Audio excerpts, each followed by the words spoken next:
Shalom, vamos comentar um pouco sobre renúncia, a diferença entre morte e sacrifício, que muitos hoje entendem como morte é um sacrifício. Mas qual é a diferença?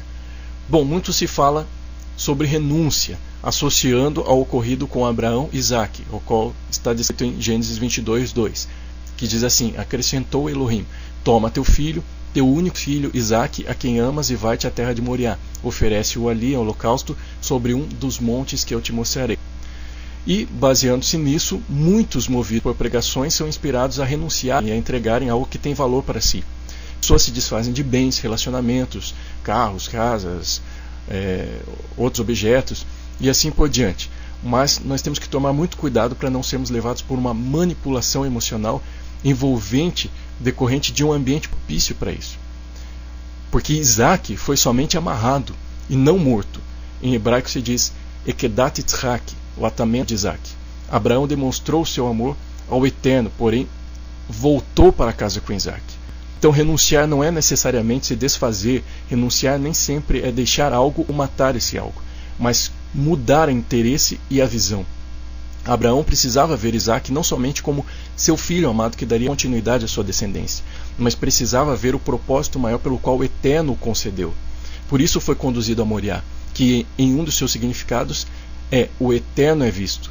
E assim Isaque não foi morto, não deixou de existir, mas Abraão voltou a viver sua vida com seu filho sob uma nova perspectiva, sob uma nova visão. Abraão devia oferecer Isaque em holocausto, e o que em hebraico é interessante que é Alá, que tem por sentido algo que queima e sobe, subir, levar para cima. Portanto, Abraão precisava ver Isaque da perspectiva de cima, da perspectiva do alto, e não somente do plano terreno natural como filho. A intenção de Abraão foi sim o sacrifício, o Senhor pediu isso. Isaque foi sacrificado, mas não morto naturalmente, fisicamente. Em Hebreus 11:17 nós vemos a intenção de Abraão. Pela fé, Abraão, quando posto à prova, ofereceu Isaque. Estava mesmo para sacrificar o seu unigênito, aquele que acolheu alegremente as promessas. Bom, mas sacrificar vem de sacro, que significa tornar sagrado, tornar santo. Devemos ter a intenção, devemos tornar sagrado, porém isto não significará necessariamente o fim da sua existência, assim como nossas vidas. Ela é sacrificada, ou seja, se torna sagrada, porém não deixamos de existir. Yeshua fala em Lucas 9:23 o seguinte: dizia a todos, se alguém quer vir após mim, a si mesmo se negue, dia a dia tome a sua cruz e siga-me. Acima de objetos e coisas, isso é que o Eterno pede de nós, a nossa vida. Pois se nos tornamos sagrados, aquilo que envolve nossas vidas também se torna sagrado. Mas nem sempre o sacrifício de um objeto, ou de algo, de uma pessoa, de um relacionamento, inclui o sacrifício da minha vida. E quando Yeshua diz negue, esta palavra quer dizer perder o interesse próprio para adquirir o interesse de outro.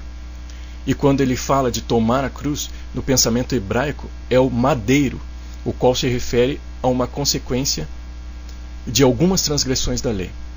Assim como está escrito em Deuteronômio 21:23, o seu cadáver não permanecerá no madeiro durante a noite, mas certamente o enterrarás no mesmo dia, porquanto o que for pendurado no madeiro é maldito de Elohim. Assim não contaminarás a terra que o Senhor teu Elohim te dá em herança. Yeshua então está falando de uma culpa da transgressão da lei, da Torá, ou seja, aquele que desejar segui-lo deve se reconhecer culpado, transgressor, e ser pendurado com ele, mas não permanecer no madeiro, ao momento da retirada. Yeshua não está preso até agora. Ele saiu de lá. Portanto, não é uma cruz, um madeiro que deve ser carregado a vida inteira. Precisamos sair do madeiro para viver uma vida de obediência. Dia a dia, minha vida deve ser sagrada.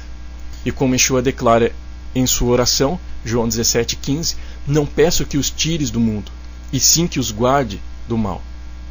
Sendo assim, estamos no mundo, vivendo uma vida sagrada, separada do mal. Aquilo que vem do Senhor, aquilo que o Senhor dá é irrevogável, pois Ele não é como o homem que volta atrás.